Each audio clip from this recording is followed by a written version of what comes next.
Mark Curran, thank you for joining us again on the Illinois Channel. Good to see you. And it's been a while. Last time we spoke, you were seeking the Republican nomination for the U.S. Senate to run against Dick Durbin, and you won the primary, so congratulations on that. And we wanted to catch up now that you are the designated hitter, so to speak, for the Republican Party in this race.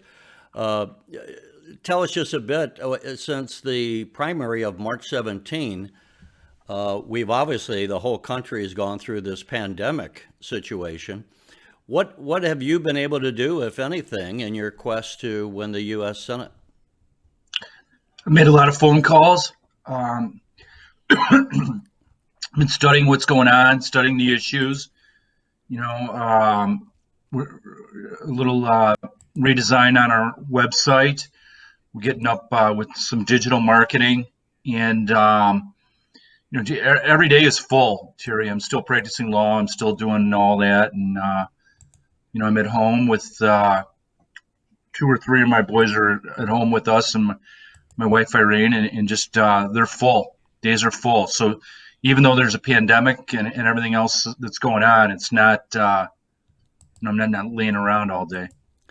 Well, for those who don't remember, or obviously you're kind of a big name up in your neck of the woods. You were the former sheriff, but give us, if you would, before we dive into the issues, let's have the viewers just get a quick rehash of your biography.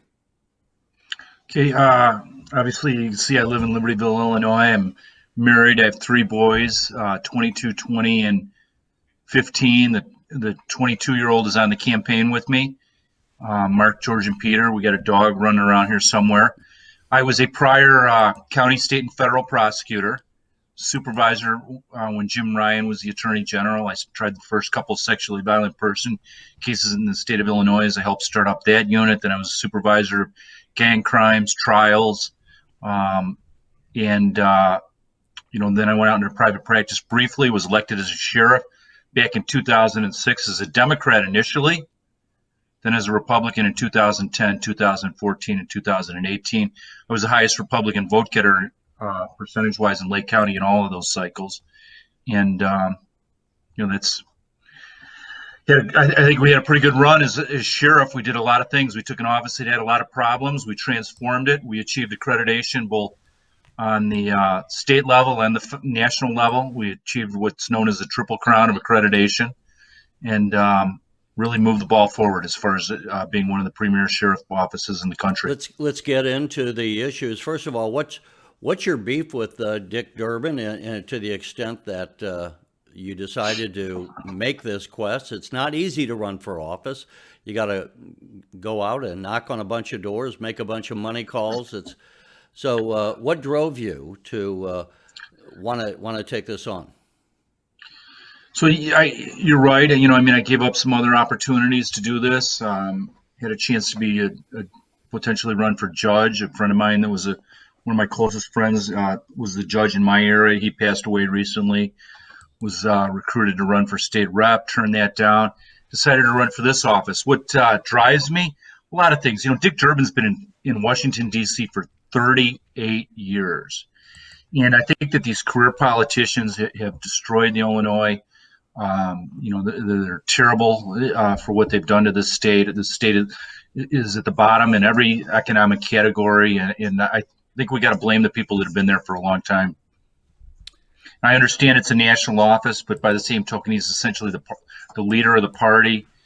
He's number two Democrat in the United States Senate.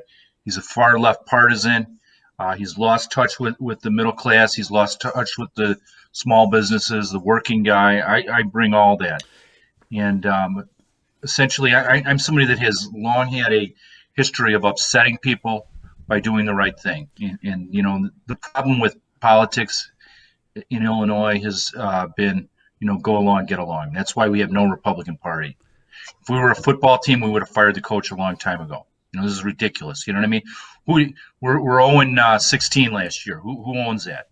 So, the leadership has not been good.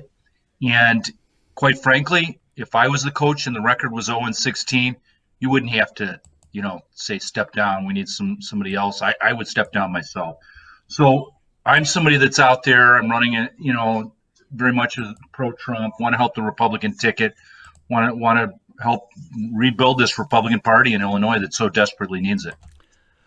For those who, in the primary, some people said you weren't a true Republican. As you noted, you had run as a Democrat in the past. Others were saying some of the other people who were running weren't real Republican. What kind of a Republican? You know, we hear this term rhino. Are you a moderate Republican? Are you a leftist? Are you a hardcore? You just mentioned your support for the president. That would indicate that you're a fairly conservative individual. I don't, not to be, you know, none of us to pigeonhole you, but I mean, just for those who are Republican voters, but say, you know, can I trust this guy if he were elected? What would you say to them? So Terry, if they like Donald Trump, you know, even though at times, you know, I haven't really appreciated some of the rhetoric, what have you. I think he's a phenomenal president. I'm not going to tell him what to do. He knows better than me. And as far as politically, there's no president in history I feel I align with more than Donald Trump. You got to understand, I was a Democrat, you know, when I ran the first time, but I was endorsed by the Right to Life groups, you know, all of them. I've always been pro-life and ran as a pro-life Democrat. And what does that mean? That means I couldn't vote for the Democrat at the top of the ticket because we knew that the Republican would appoint pro-life justices to the Supreme Court that would uphold the Constitution. We knew that Democrats would not. So I was much more comfortable voting Republican on that line item. It was in 2008 that I completely switched parties. So what I am, Terry, you know, my dad was a labor lawyer. I'm a working class guy, not a rich guy. I'm pro-life. I'm Catholic. I'm a daily communicant. I'm somebody that identifies with the middle class, is the middle class. The party, the former party of the Rockefellers and the Bushes and, you know, all those people that hung out in country clubs and couldn't relate to the rest of us. I'm glad they're gone. I'm glad they're not running the party anymore. I'm glad it's Donald Trump. I'm glad it's somebody that identifies with the rest of us. That is the party right now. The party is staunchly pro-life. The party is very much a principled value party. In that old country club circuit, you know, Bruce Rauner, what have you, those guys are gone. They have no voice. They have no voice anywhere in the country. And they had no voice in Illinois. The only place they had a voice was in Illinois. There was nowhere else in the country where you could say, well, I'm a pro-choice Republican. Yeah, There's no such thing. Except Illinois, we allowed them to run the party. Well, you know what? Their day is over. It's gone. We're a values party. I love Madison County, Illinois. And if you want, I'll tell you why I love Madison County, Illinois. sure, go ahead. Okay. So Madison County, Illinois was a staunchly Democrat county. And I told you, we talked about this before. It was the thing that Madison County was most known for was the highest jury verdicts in the country. So, you know, you'd sue somebody down in Madison County because you knew they threw away money like crazy. They threw money around like crazy. If you could get your case into Madison County, that's where you wanted it. And it was very, very blue county. It went 17 points for Trump. And it will become eventually one of the reddest places in Illinois. And it's a big county, so it's an important county. And if you're not pro-life down there, they don't want to hear what you stand on anything else. So they are staunchly pro-life. They are overwhelmingly middle class. You know, there's not a lot of people that are hanging out at a fancy, you know, country club and ordering, martinis and having them brought to them out on the veranda. It's just not. That's not the life down there. It's like most Americans live, and that is the lifeblood of the Republican Party. And Donald Trump and what he stands for is what has energized that county. And that is the future of the Republican Party. So historically, we were told, no, you have to be like Mark Kirk. You have to be a social liberal, you know, blah, blah, blah. No. First of all, you're never going to win another primary with that posture.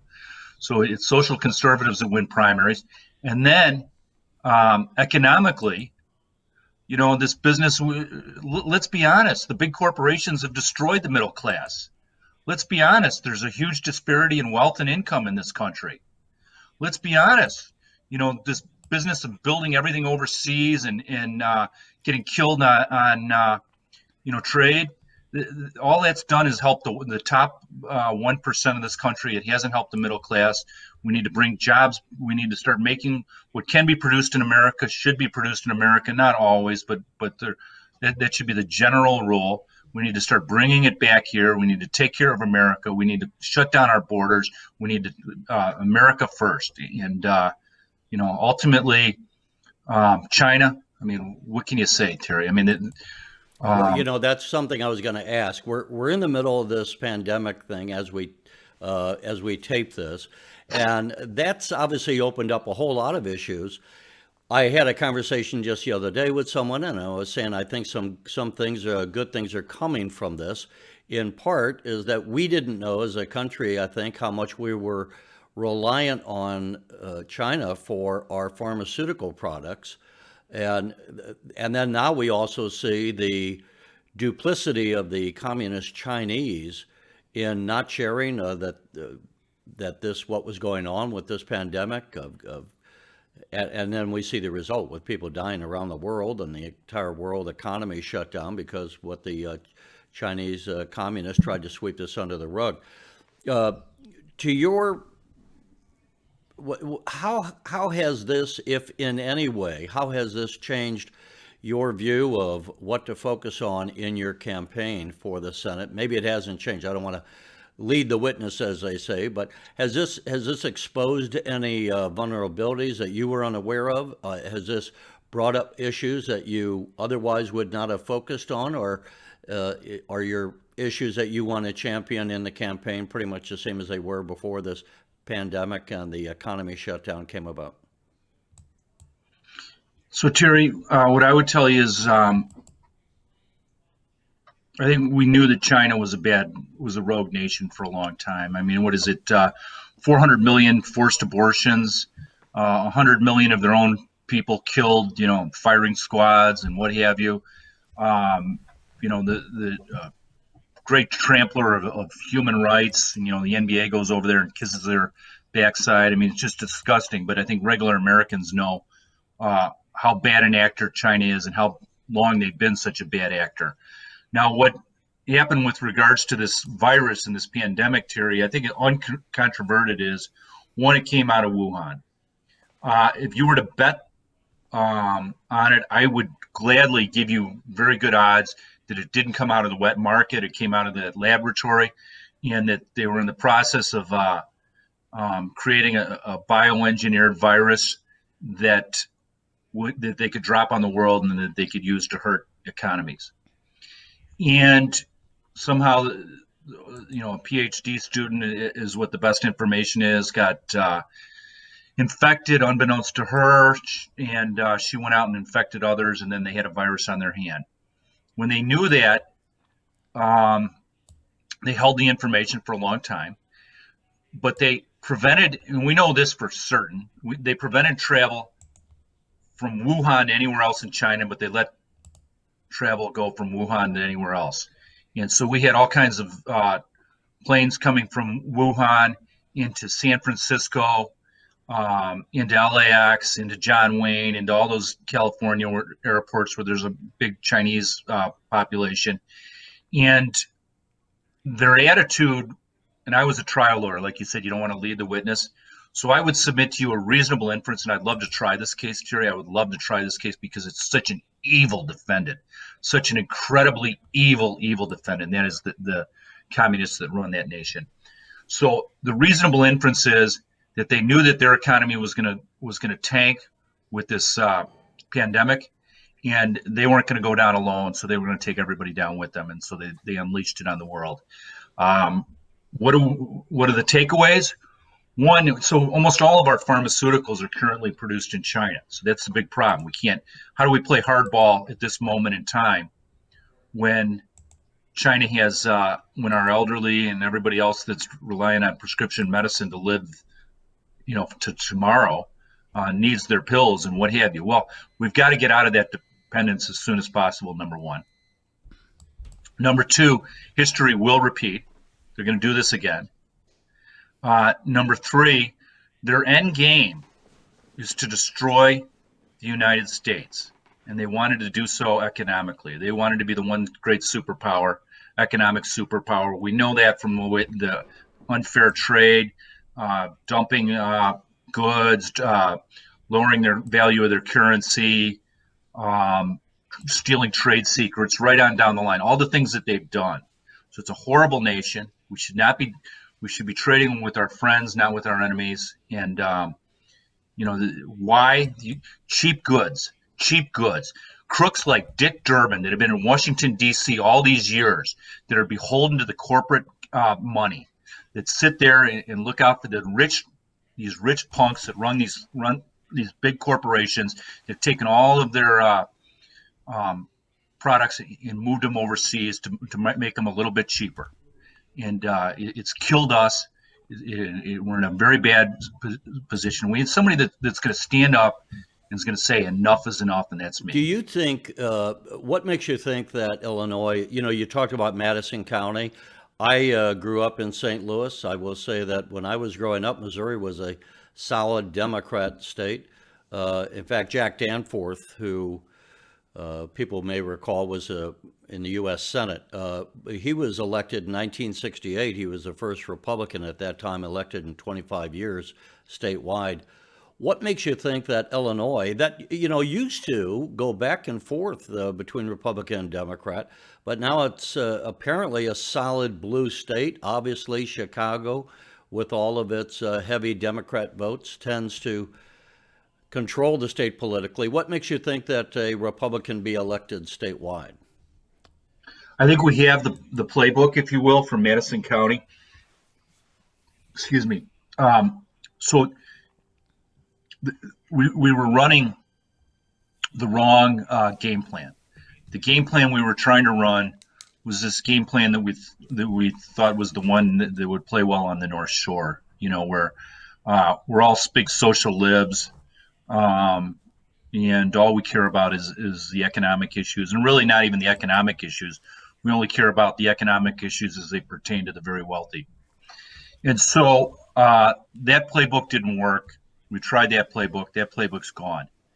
And Madison County tried has run a different playbook, and that's the one I told you about earlier. Where we stand on values, but those values are consistent in the value of life, the value of protecting liberty, whether it's freedom of religion, freedom of speech, our Second Amendment rights, and then consistently, um, what are we doing about the working guy, the guy that wants to raise his family, and on and on. You said your dad, what did he do with unions? Did you say he was a union lawyer? He was a labor lawyer, yeah. I mean, he wound up So I most of ask his that career on the court. because Yeah, we're traditionally, when I go back and look at, like, let's say the period of John F. Kennedy and Richard Nixon, 1960, the Democratic Party and the Republican Party agreed on a whole lot of things, but where they differed tended to be in what they were going to do for people, let's say in union, the so-called blue collar jobs, the working man idea, and the charge against the Republican Party for years was that they're for the rich guy. I guess people still try to make that argument, and that the Democrats are for the working fellow. But you come from, obviously, with your father's background, a family where you were that blue collar Democratic labor family. Uh, Share, if you would, how how should the Republican Party reach out to those who, like you, grew up in a Democratic Party? Maybe they've never voted Democrat before. Why should they vote for you, and why should they even consider the Republican Party as a party to support their views instead of the Democratic Party? yeah. So my dad, the first time he ever voted Republican was he voted for George H.W. Bush against Clinton in '92, and then and it was basically on the issue of life in the Supreme Court and who was going to pick the justices. My dad was a law school classmate. He's godfather to Dan Walker's oldest daughter, And so we grew up kind of with the Walkers, who was governor a long time ago. He had a lot of good friends. Dale Bumpers, who was a longtime U.S. senator from Arkansas, was a very close friend of my dad's. I mean, there were a whole bunch of Democrats that he would hang out with. And why, Donald Trump? I mean, that's it. He's the guy. Who's at Donald Trump rallies? These aren't the country club snobs. These are these are your regular guys that are, drive a American truck that they're super proud of, and work with their hands, and work hard, and want their family to grow up in a little bit less corrupt culture and society, and are worried about their liberty and what have you. And they believe that Donald Trump's economic plan is one that's relevant to them.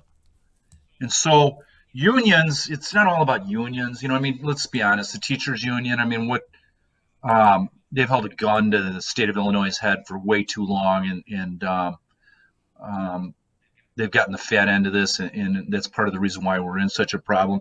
My brother-in-law is an electrician. My father-in-law is, electrician, union, both of them. And I don't think I'd necessarily want somebody screwing around with my wires that didn't go through the apprenticeship. So unions aren't bad. It's just that Illinois, there was no real adult at the bargaining table. We gave them whatever they want, and consequently, the teachers union walked away with a sweetheart deal that wasn't good for the taxpayer. I'm trying to not just sound like a political scientist here. I mean, I've followed politics and history, as I suspect you have as well, over the decades.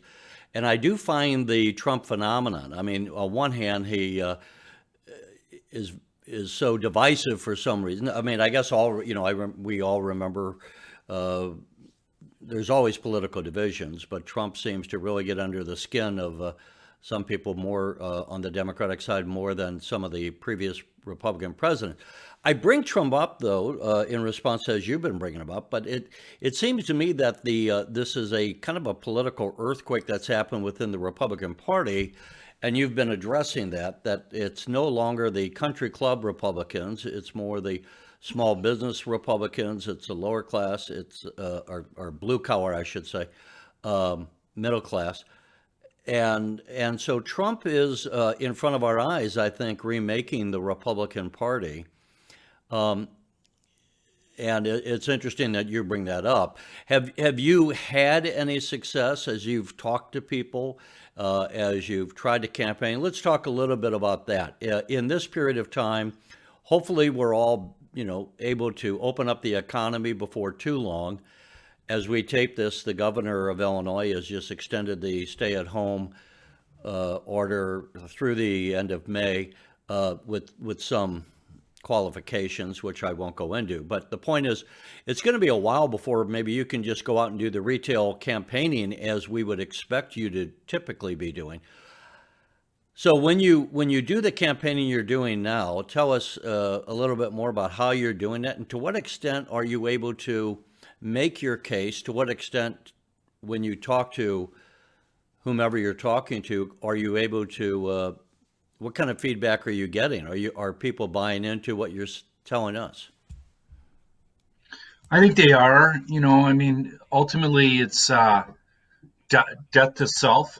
I'm trying to not let Mark Curran's ego get in the way, and not worry so much about how this helps or hurts Mark Curran, more to just speak truth to power, and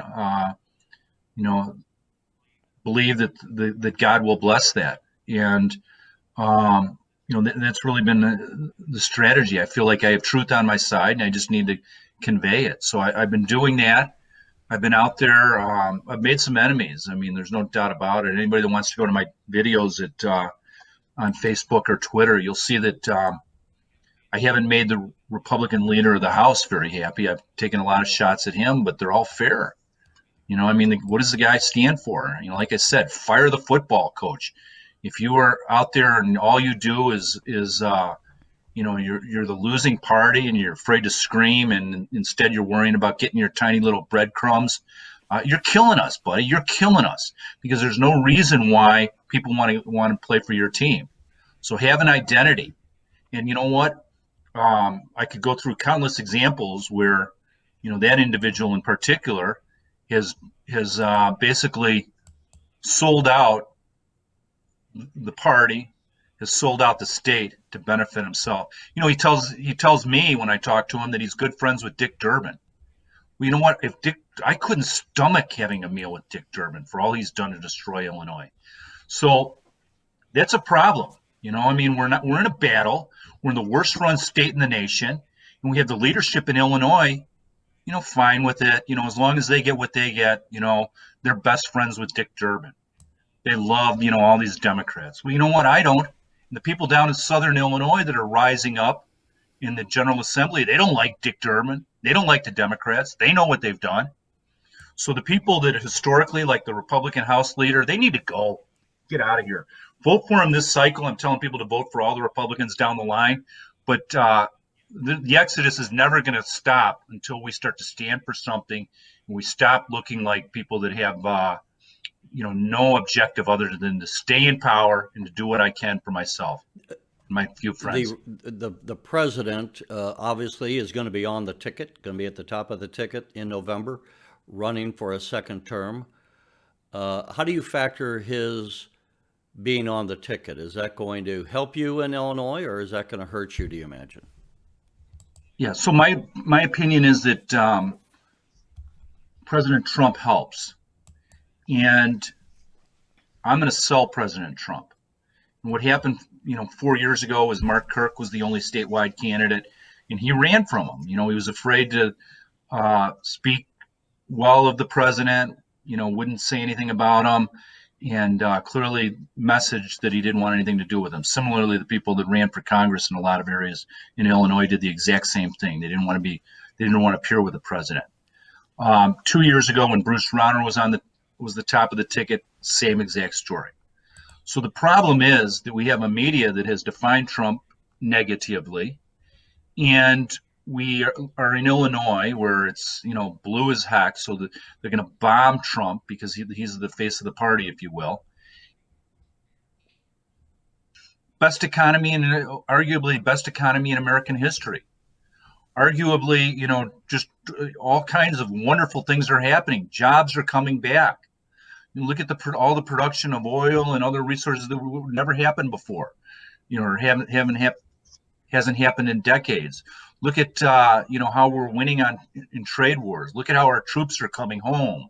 Look at how the stock market is doing. Look at how unemployment is at all-time lows. Look at how minorities are finding jobs. Look at how we're stopping the wide influx of illegal immigration.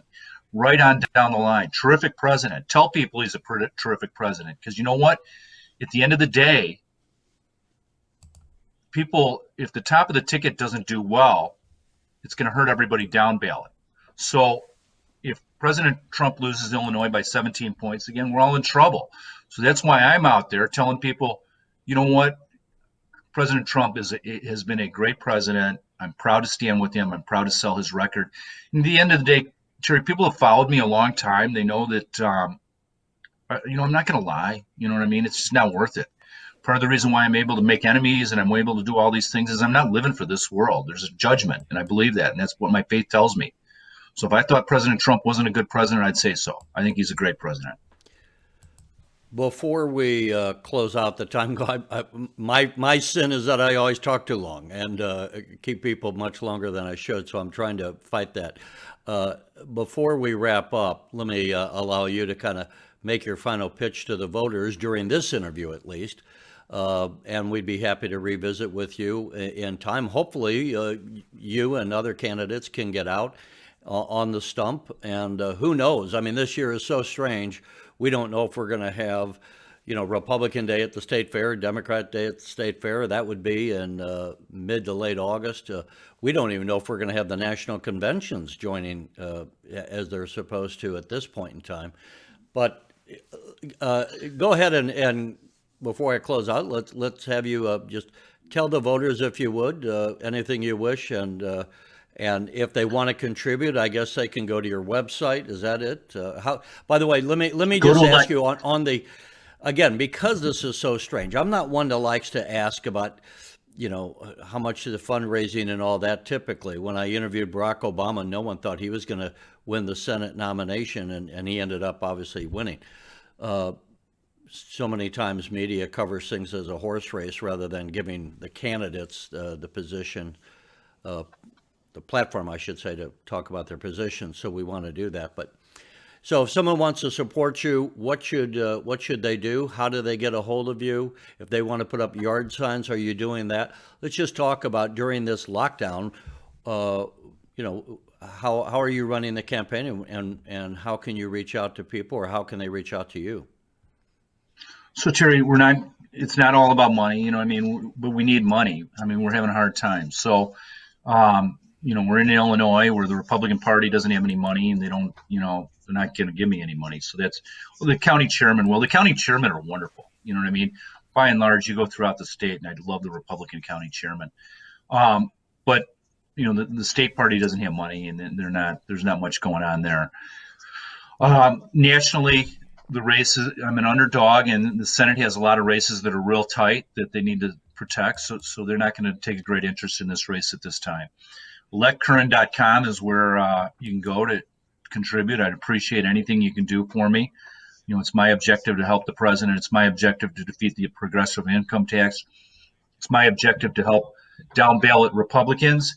You know, ultimately, I have been a worker. I always have been. I'll outwork everybody. And I think that, you know, when they look closer, they'll like what I stand for, and they'll like that this is where we need to be as a party. And I stand for it. You know, Darren Bailey, who filed that lawsuit yesterday, God bless him. I mean, when I go down to Southern Illinois, I just love what I see. And I think that's, you know, we got to push what's going on down there up north. And as we do so, the Republican Party, those people stand for something. As we do so, we'll be much better as a party. And follow us on Facebook. Follow us on Facebook and Twitter. Like us on Facebook. All of that. And you know, get ready to surprise some people, I was Terry. going to say, when you talk about, you're saying you're putting out videos on a regular basis. Where are those seen?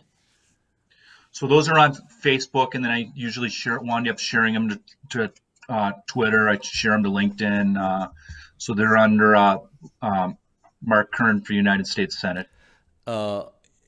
There's been so many races over the course of history where people have won when no one gave them a chance. Donald Trump was one of those people.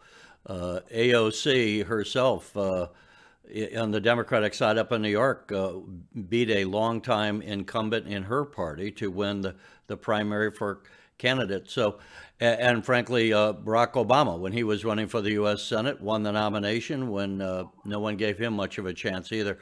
So I would just say to all the voters, the fact that if someone is a candidate and is out there running, it's not easy. If they speak to the kind of positions that you as a voter want to support, well, then go ahead and support them. And in the meantime, Mark, good luck to you. Good luck to your family. Thank you, Terry. And, appreciate hopefully we can get together at some point in the future when we're all able to be outside. Maybe we'll even have some baseball before the end of this season. We will, Terry, and we're going to have a convention. I bet anything we'll have a state convention. We're going to have a party convention. The DNA of America is not to cower.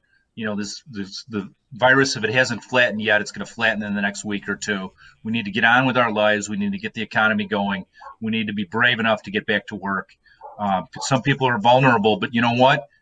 The virus isn't going to go away until enough people get it. So that's the reality. Once that curve is flattened, we are no longer saving lives. So let's get moving. We're going to need to show some fortitude. Yeah. Obviously, 2020 will go down as one of the strangest years in our history, and I think all of us are going to never go back to a baseball game and take it for granted again, or so much of the rest of it. Mark Curran, thank you again for joining us, and we'll say goodbye for now. Thanks for watching, and if you haven't already, please consider subscribing to our channel.